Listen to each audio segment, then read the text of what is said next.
দেখুন, অনেকেই নতুন গাড়ির পরিবর্তে পুরনো গাড়ি কিনতে বেশি প্রেফার করেন। তার অনেকগুলো কারণও আছে। নাম্বার 1 কারণ হচ্ছে ডেপ্রিসিয়েশন। মানে একটা নতুন গাড়ি যখন আপনি কিনলেন এবং শোরুম থেকে যেদিন বার করবেন সেদিনই কিন্তু তার দামের 10% ডেপ্রিসিয়েশন হয়ে যায় এবং 1 মাসের মধ্যে প্রায় 20 থেকে 25% তার দামের ডেপ্রিসিয়েশন হয়ে যায়। পুরনো গাড়ির ক্ষেত্রে এই ডেপ্রিসিয়েশনটা যেহেতু আগেই হয়ে গিয়েছে, সুতরাং দামের খুব একটা মানে ফারাক হয় না, অর্থাৎ দামটা অনেকটা স্থির থাকে। সেকেন্ডলি হচ্ছে ইন্স্যুরেন্সের প্রিমিয়াম অনেকটা কম পড়ে নতুন গাড়ির তুলনায়। কারণ কি, যেহেতু পুরনো গাড়িটার ইন্স্যুর ভ্যালুই অনেকটা কম, সুতরাং তার ইন্স্যুরেন্সের প্রিমিয়ামও অনেক কম পড়ে। থার্ড সেটা হচ্ছে ওয়েটিং পিরিয়ড নেই কোনো। নতুন গাড়ি বুক করে আপনাকে কিছুদিন ওয়েট করতে হতে পারে, কিন্তু পুরনো গাড়ি পেমেন্ট করে দিলেন, সঙ্গে সঙ্গে গাড়ি আপনার হয়ে গেল। নেক্সট যেটা কারণ সেটা হচ্ছে, দেখুন, ধরুন আপনার বাজেট 7 থেকে 8 লাখ টাকা। এই টাকায় আপনি যদি একটা নতুন গাড়ি কিনতে যান, তাহলে যে মানে যে রকম গাড়ি পাবেন এবং যে ফিচার থাকবে তার থেকে যদি আপনি সেই টাকা দিয়ে পুরনো গাড়ি কেনেন, তাহলে অনেক বড় অনেক বেশি ফিচারওয়ালা গাড়ি আপনি পেয়ে যাবেন। আরেকটা কারণ হচ্ছে, অনেক সময় যারা বিগিনার ড্রাইভার, যারা ধরুন নতুন গাড়ি চালানো শিখেছেন, তারা হাত পাকানোর জন্য, প্র্যাকটিস করার জন্য একটা পুরনো গাড়ি কিনতে প্রেফার করেন। কারণ কি, যাতে করে সে মানে একটু ঘষাঘষি, স্ক্র্যাচ, ডেন্ট ইত্যাদি চলে এলেও যাতে খুব একটা গায়ে না লাগে। ঠিক আছে, তো এই সব কারণে অনেকেই পুরনো গাড়ি কিনতে প্রেফার করেন। কিন্তু এই পুরনো গাড়ি কেনার সময় আপনি যদি বিশেষ কিছু ব্যাপার দেখে শুনে না নেন, তাহলে কিন্তু অনেকগুলো সমস্যা আপনার হতে পারে। 1 নম্বর, আপনি কোনো আইনি সমস্যায় জড়িয়ে পড়তে পারেন। দ্বিতীয়ত, হয়তো এমন কিছু খরচা বেরিয়ে এলো, মানে ধরুন ওই পুরনো গাড়িটা কেনার পরে আপনি এমন কিছু কাজ করাতে হলো গাড়িটার ওপরে, যখন আপনার মনে হতে পারে তাহলে তো আমি নতুন গাড়ি কিনতে পারতাম, মানে হয়তো নতুন গাড়ির মতোই তার দাম চলে এলো। তো আজকের ভিডিওতে আমি 12টা এরকম পয়েন্ট বলবো, যেগুলো চেক করে কিনলে, পুরনো গাড়ি কিনলে আশা করি আপনি ঠকবেন না। এবং তার সঙ্গে আমি এরকম 5টা রেড ফ্ল্যাগের কথা উল্লেখ করব, যেগুলো দেখলেই আপনি সাবধান হয়ে যাবেন যে সেই পুরনো গাড়িটা কেনা উচিত হবে না। এবং শুধু তাই নয়, তার সঙ্গে আমি এমন কিছু টেস্টের কথা বলবো, যেটা টেস্ট ড্রাইভের সময় করবেন। দেখুন, নতুন গাড়ি হোক বা পুরনো গাড়ি, সেটা তো আপনি টেস্ট ড্রাইভ করেই কিনবেন। তো টেস্ট ড্রাইভের সময় এমন কিছু টেস্টের কথা বলবো, যেগুলো করলেই আপনি ইনস্ট্যান্টলি বুঝে যাবেন যে সেই গাড়ির engine, clutch, gear box, brake ইত্যাদি সব ঠিকঠাক কাজ করছে কিনা। তো এই ভিডিওটা সম্পূর্ণ দেখবেন, যদি আপনার ইউজড কার কেনার কোনো রকম প্ল্যান থাকে। যদি নতুন গাড়ি কেনারও প্ল্যান থাকে, তাহলেও কিন্তু এই ভিডিওটা আপনার জন্য উপকারী হতে পারে। কারণ কি, এখানে আমি সেইগুলো উল্লেখ করব যে টেস্ট ড্রাইভের সময় কি কি জিনিসগুলো দেখলে আপনি বুঝতে পারবেন যে সেই গাড়িটার engine, brake, clutch, gear box ইত্যাদি সবকিছু ঠিকঠাকভাবে কাজ করছে কিনা। প্রথমেই যেটা চেক করবেন সেটা হচ্ছে, যে গাড়িটা আপনি কিনতে চাইছেন সেটার সমস্ত কাগজপত্র ঠিকঠাক আছে কিনা, অর্থাৎ আরসি, রোড ট্যাক্স, পিইউসিসি মানে পলিউশন আন্ডার কন্ট্রোল সার্টিফিকেট, এগুলো সব ঠিকঠাক আছে কিনা। আরসিতে যে ওনারের নাম আছে, সেই নামের সঙ্গে সেলারের নামটা মিলছে কিনা। ঠিক আছে, তারপরে আরসিতে যে ইঞ্জিন নাম্বার এবং চ্যাসি নাম্বার রয়েছে, সেটার সাথে গাড়ির ইঞ্জিন নাম্বার এবং চ্যাসি নাম্বারটা মিলিয়ে দেখবেন। এইগুলো ফার্স্টেই দেখবেন। তারপরে যেটা দেখবেন সেটা হচ্ছে গাড়িটার ওপর কোনো লোন পেন্ডিং রয়েছে কিনা। আচ্ছা, তারপরে যেটা দেখবেন সেটা হচ্ছে গাড়িটার সার্ভিস হিস্ট্রি চেক করবেন, যে অথরাইজ সার্ভিস সেন্টার থেকে গাড়িটার সার্ভিসিং প্রপারলি করানো হয়েছে কিনা। এরপর যেটা দেখবেন সেটা হচ্ছে গাড়িটার কোনো অ্যাক্সিডেন্টাল হিস্ট্রি আছে কিনা। দেখুন, অনেক ডিলারই আপনাকে বলবে যে আমরা আমাদের এখানে কোনো অ্যাক্সিডেন্টাল গাড়ি রাখি না। ঠিক আছে, কিন্তু তাতে কিন্তু চোখ বন্ধ করে ভরসা করার মতো কিছু নেই, কারণ ব্যবসা করার সময় লোকে অসাধু পন্থা অবলম্বন করতেই পারে। ঠিক আছে, তো আপনি এটা নিজে চেক করে দেখবেন। কিভাবে চেক করবেন? প্রথমে যেটা দেখবেন যে গাড়ির যে প্যানেলগুলো আছে, সবকটা প্যানেলে পেন্টের শেডটা একরকম আছে কিনা, এটা 1 নম্বর। আচ্ছা, 2 নম্বর দেখবেন ডোর গ্যাপ যেগুলো রয়েছে সেগুলো প্রপার আছে কিনা, সেগুলো খুব বেশি ডোর গ্যাপ কিনা, এটা খেয়াল করবেন। আচ্ছা, তারপরে যেটা দেখবেন যে ইঞ্জিন বেটা, আপনি বনেটটা খুলে চেক করুন যে ইঞ্জিন বেতে কোনো রকম অস্বাভাবিক ওয়েল্ডিং মার্ক কিছু রয়েছে কিনা। হ্যাঁ, একটা নতুন গাড়ির যেটা থাকে ইঞ্জিন বেটা যেরকম থাকে সেরকম আছে নাকি, সেখানে কোনো অস্বাভাবিক ওয়েল্ডিং মার্ক আপনি দেখতে পাচ্ছেন। আর যেটা দেখবেন সেটা হচ্ছে চ্যাসিতে কোনো বেন্ড আছে কিনা। এগুলো দেখলে কিন্তু অবশ্যই আপনি বুঝবেন যে গাড়িটা কোনো বড়সড় অ্যাক্সিডেন্টের সম্মুখীন হয়েছিল কিনা। দেখুন, ছোটখাটো অ্যাক্সিডেন্ট মানে ঠোকাঠুকি, একটু স্ক্র্যাচ, ডেন্ট, এগুলো পুরোনো গাড়িতে থাকতেই পারে, এটার জন্য ওয়ারিড হওয়ার কিছু নেই। কিন্তু কোনো বড়সড় অ্যাক্সিডেন্ট হয়েছিল কিনা সেটা কিন্তু আপনি এগুলো চেক করলে বুঝতে পারবেন। নেক্সট হচ্ছে কিভাবে বুঝবেন যে গাড়িটার ইঞ্জিনটা ঠিকঠাক কন্ডিশনে রয়েছে কিনা। এটার জন্য কতগুলো স্টেপ আছে। প্রথমত হচ্ছে পারলে যদি সম্ভব হয় গাড়িটা কোল্ড স্টার্ট করে দেখুন। কোল্ড স্টার্টের সময় খেয়াল করুন যে আরপিএম কতটা উঠছে, সেটা আইডেলে আসতে কতটা সময় লাগছে, ইঞ্জিনে কোনো অস্বাভাবিক নয়েজ হচ্ছে কিনা বা ভাইব্রেশন হচ্ছে কিনা, এইগুলো খেয়াল করুন। আর যদি ধরুন কোল্ড স্টার্ট করা পসিবল হলো না, তাহলে গাড়িটা স্টার্ট করুন। স্টার্ট করে খেয়াল রাখুন যে গাড়ির ইঞ্জিনের নয়েজটা অস্বাভাবিক হচ্ছে কিনা, ভাইব্রেশন হচ্ছে কিনা। আর একটা জিনিস খেয়াল করুন যে আইডেল অবস্থায় আরপিএম এর কাঁটাটা ওঠানামা করছে কিনা, ফ্ল্যাকচুয়েট করছে কিনা। যদি ফ্ল্যাকচুয়েট করে সেটা কিন্তু প্রবলেম, ঠিক আছে। সেক্ষেত্রে গাড়ির ইঞ্জিনটাকে আপনার কোনো ভালো মেকানিককে দিয়ে কিন্তু টেস্ট করাতে হবে গাড়িটাকে, তার আগে কিন্তু নেওয়ার কথা ভাববেন না। এবার যেটা দেখবেন সেটা হচ্ছে আপনি ধোঁয়াটা দেখবেন। হ্যাঁ, ইঞ্জিন স্টার্ট করার পরে কিরকম ধোঁয়া বার হচ্ছে সেটা দেখবেন। দেখুন 3 রকমের ধোঁয়া বার হতে পারে এবং সেই 3 রকমের ধোঁয়ায় কিন্তু 3টে মেজর কোনো প্রবলেমকে ইন্ডিকেট করতে পারে। কি কি? একটা হচ্ছে ঘন সাদা ধোঁয়া অনেকক্ষণ ধরে, আরেকটা হচ্ছে ব্লুইশ একটা স্মোক, আরেকটা হচ্ছে ব্ল্যাক স্মোক, ঠিক আছে। প্রথমে বলি ঘন সাদা ধোঁয়ার কথা। দেখুন ঘন সাদা ধোঁয়া যদি দীর্ঘক্ষণ ধরে বেরোয়, কোল্ড স্টার্টের পরে সামান্য সময় ধরে হালকা সাদা ধোঁয়া বেরোতে পারে, সেটা নর্মাল। কিন্তু ঘন সাদা ধোঁয়া যদি দীর্ঘক্ষণ ধরে মানে ইঞ্জিন স্টার্ট করার পরে বেরোতে থাকে, তাহলে আপনি প্রায় নিশ্চিত হয়ে যাবেন যে কুল্যান্টটা লিক করছে এবং কুল্যান্টটা কোনোভাবে ইঞ্জিনের কম্বাসন চেম্বারের মধ্যে গিয়ে ফিউয়েলের সাথে বার্ন হচ্ছে, ঠিক আছে। এটা 3টে কারণে হতে পারে। একটা হচ্ছে হেড গ্যাসকেটে লিকেজ হতে পারে, আরেকটা হচ্ছে সিলিন্ডার হেডে লিকেজ হতে পারে, আরেকটা হচ্ছে ইঞ্জিন ব্লকে লিকেজ। তো এই 3টে কারণে কিন্তু কুল্যান্ট গিয়ে ইঞ্জিনে বার্ন হয়। তো যদি এরকম ঘন সাদা ধোঁয়া আপনি দেখতে পান অনেকক্ষণ ধরে বার হচ্ছে, তাহলে অবশ্যই কোনো মেকানিককে দিয়ে গাড়িটাকে থরলি চেক করাবেন। এবার নেক্সট বলছি নীলচে ধোঁয়া। নীলচে ধোঁয়া যদি গাড়ির এক্সস্ট থেকে বার হয়, তাহলে আপনি প্রায় নিশ্চিত হয়ে যাবেন যে ইঞ্জিন অয়েলটা মানে ইঞ্জিনের কম্বাসন চেম্বারের মধ্যে কোনোভাবে ঢুকছে এবং ফিউয়েলের সাথে বার্ন হচ্ছে। তো এটা কেন হতে পারে? সেটা হতে পারে 2টো কারণে। একটা হচ্ছে পিস্টন রিং ওর্ন আউট হয়ে গেছে কিংবা ভালভের সিল লিক করেছে। এই 2টো কারণে ইঞ্জিন অয়েলটা ইঞ্জিনের কম্বাসন চেম্বারের মধ্যে যাচ্ছে এবং ফিউয়েলের সাথে বার্ন হচ্ছে।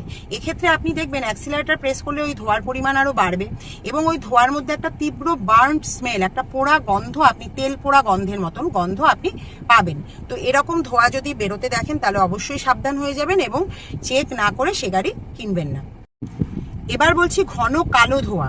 যদি দেখেন ইঞ্জিন স্টার্ট করার পরে এক্সস্ট দিয়ে ঘন কালো ধোঁয়া বার হচ্ছে, তাহলে কি বুঝবেন?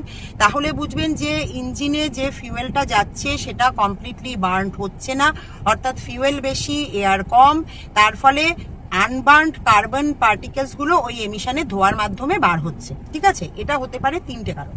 একটা হতে পারে যে মানে এয়ার ফিল্টারটা ক্লগড হয়ে গেছে, সেটা একটা মাইনর রিজন। আচ্ছা, আরেকটা হতে পারে যে ফুয়েল ইনজেক্টরে কোনো প্রবলেম আছে, আরেকটা হতে পারে MAF সেন্সর মানে মাস এয়ার ফ্লো সেন্সর যেটা থাকে সেটার মধ্যে কোনো ডিফেক্ট রয়েছে, যে কারণে এয়ারটা ইঞ্জিনে গিয়ে পৌঁছচ্ছে না এবং ফুয়েলের কম্বাসন প্রপারলি হচ্ছে না। তো এটাও যদি আপনি দেখেন যে ঘন কালো ধোঁয়া, তাহলেও প্রপারলি কিন্তু গাড়িটাকে আপনি আগে চেক করাবেন।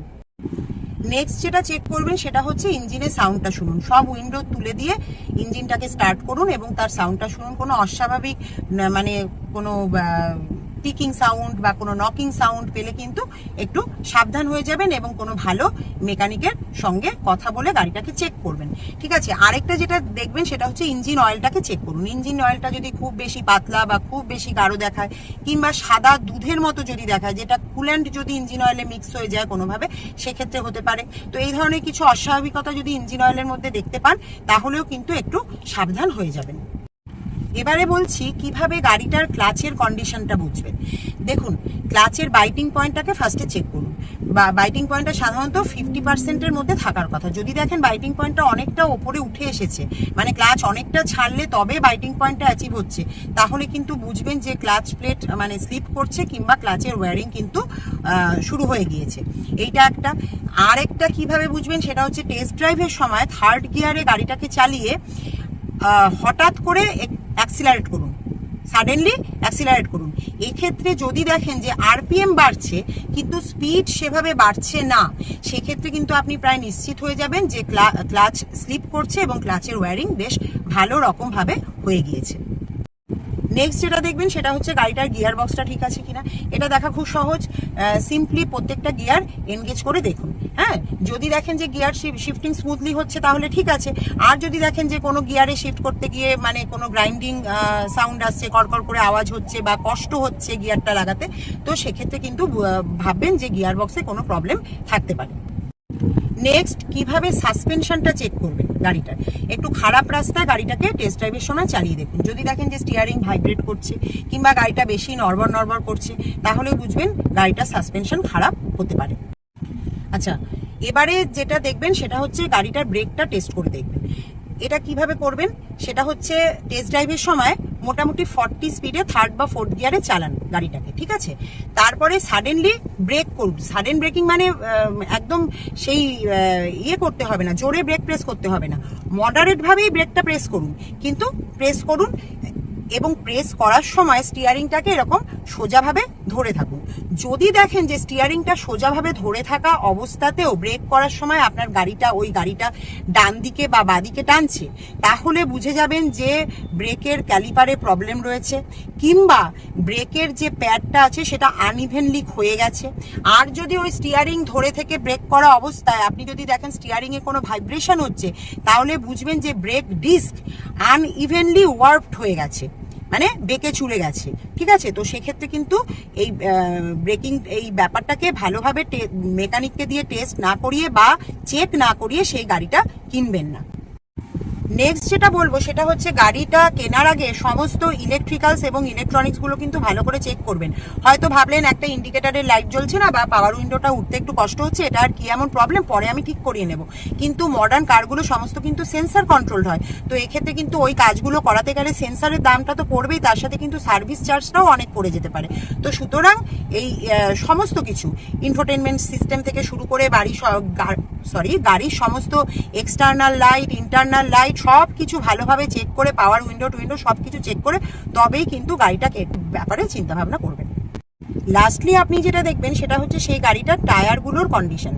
প্রথমে দেখবেন যে সেই টায়ারগুলো সব একই কোম্পানির কিনা, সেই টায়ারগুলোর ওয়্যারিং সমানভাবে হয়েছে কিনা, ইভেনলি হয়েছে কিনা, আচ্ছা কোনো দিকে ঘষা আছে কিনা বা কাট মার্কস কিছু রয়েছে কিনা বা কোনো ফাটা আছে কিনা, বাবলস আছে কিনা, এগুলো তো আগে ভালো করে চেক করবেনই। তারপরে যেটা দেখবেন, দেখুন টায়ারের ওই ট্রেডগুলোর মধ্যে না ইন্ডিকেটার্স থাকে, মানে ট্রেডগুলোর মাঝখানে এক একটা জায়গা উঠে উঠে থাকে। যদি দেখেন যে সেই ইন্ডিকেটারগুলো মানে ওই বাইরের সারফেসের সঙ্গে এক লেভেলে চলে এসছে, তাহলে কিন্তু সেই টায়ারটার লাইফ শেষ হয়ে গিয়েছে। এই টায়ারটা আপনাকে ইমিডিয়েটলি চেঞ্জ করতে হবে গাড়িটা কিনেই। আচ্ছা, আরেকটা যেটা কথা সেটা হচ্ছে 6 বছরের বেশি কিন্তু এমনিতেই কোনো টায়ার ইউজ করা উচিত নয়, কারণ টায়ার যে রাবার কম্পোনেন্টস গুলো দিয়ে তৈরি হয় সেটা কিন্তু মোটামুটি ওই 5-6 বছর পরে কিন্তু হার্ড হয়ে যায়। তারপরে কিন্তু ওই টায়ারগুলোকে ইউজ করা কিন্তু রিস্কি হয়ে যেতে পারে, যে কোনো সময় বার্স্ট করতে পারে হাই স্পিডে।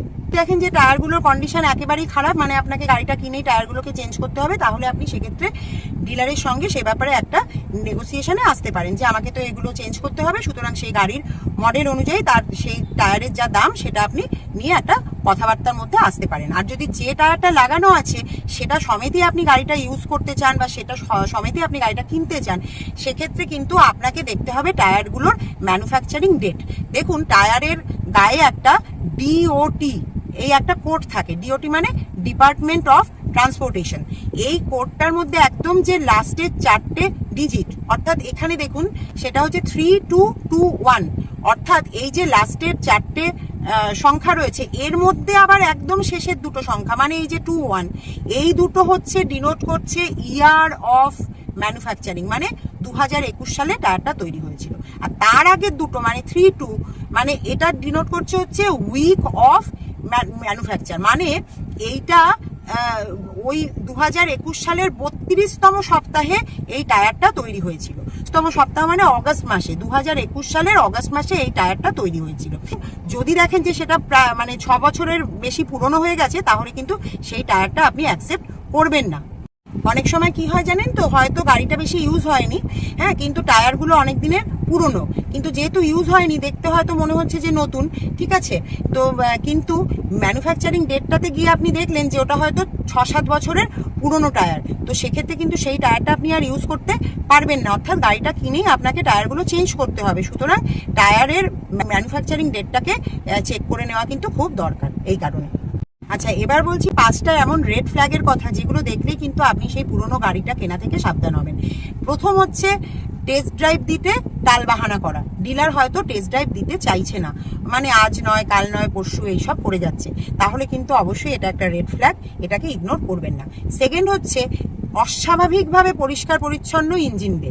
মানে দেখুন, পুরোনো গাড়িতে তো ধুলো ময়লা তো পড়বে ইঞ্জিন বেতে, একটা ঝাড়পোছ করা আর পুরো কমপ্লিটলি ওয়াশ করা, এটার মধ্যে তো তফাৎ আপনি বুঝতেই পারবেন। অনেক সময় কিন্তু কিছু লিকেজগুলোকে লুকোবার জন্য ইঞ্জিন বেটাকে ওয়াশ করা হয়, ঠিক আছে। তো যদি দেখেন একদম ঝকঝকে চকচকে পরিষ্কার পরিচ্ছন্ন ইঞ্জিন বে, তাহলে কিন্তু এটা একটা রেড ফ্ল্যাগ হিসেবেই ধরবেন। থার্ড যেটা রেড ফ্ল্যাগ সেটা হচ্ছে ওডোমিটারের রিডিং ধরুন অনেক কম, ধরুন দেখাচ্ছে যে 15,000 কিলোমিটার চলেছে গাড়িটা, কিন্তু আপনি দেখছেন যে গাড়িটা অনেক পুরনো। দেখুন গাড়িটা কত বছরের, মানে গাড়িটার বয়স কত বছর সেটা তো আপনি আরসি থেকেই দেখতে পাচ্ছেন, হ্যাঁ, কিন্তু গাড়িটা কতটা চলেছে সেটা বোঝারও কিন্তু একটা উপায় আছে অ্যাপারেন্টলি। গাড়িটার ভেতরটা দেখলে কিন্তু বোঝা যায় যে গাড়িটা কতটা ইউজ হয়েছে বা কতটা কম ইউজ হয়েছে।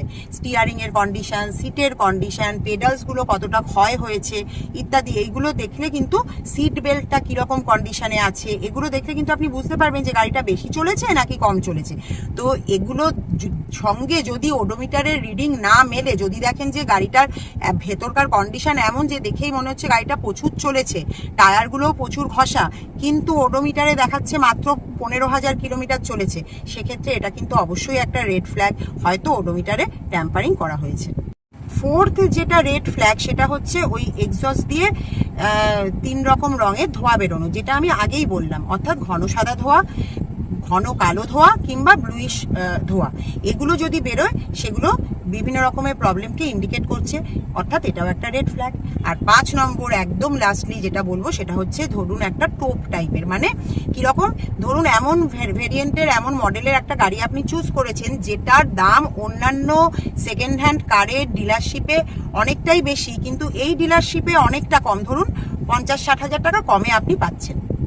তো এটা কিন্তু অবশ্যই একটা রেড ফ্ল্যাগ হিসেবেই ধরবেন, কারণ হতে পারে সেটা কোনো অ্যাক্সিডেন্টাল গাড়ি, বা হতে পারে যে গাড়িটার কোনো লিগাল ইস্যু আছে যে কারণে গাড়িটা একটা কম দামের টোপ দিয়ে বিক্রি করার চেষ্টা করা হচ্ছে। সুতরাং খুব বেশি কম দাম যদি দেখেন কোনো জায়গায়, তবে সেই গাড়িটা নেওয়া থেকে বিরত থাকবে।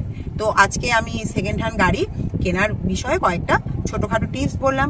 যদি এগুলো আপনাদের ইনফরমেটিভ মনে হয়, যদি মনে হয় যে টিপসগুলো কাজে লাগবে, তাহলে অবশ্যই লাইক করবেন, শেয়ার করবেন আর চ্যানেলটাকে সাবস্ক্রাইব করবেন। আবার দেখা হচ্ছে আপনাদের সঙ্গে নেক্সট ভিডিওতে। টাটা।